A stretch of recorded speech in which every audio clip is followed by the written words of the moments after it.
मंडळी, संगीत संध्या या यूट्यूब चॅनलवर आपले मनपूर्वक स्वागत आहे।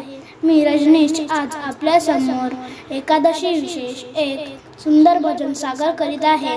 तर व्हिडिओ शेवटपर्यंत नक्की पहा व जास्तीत जास्त लोकांना शेअर करा व चॅनल पहिल्यांदाच बघत असाल तर सबस्क्राइब करायला विसरू नका। धन्यवाद।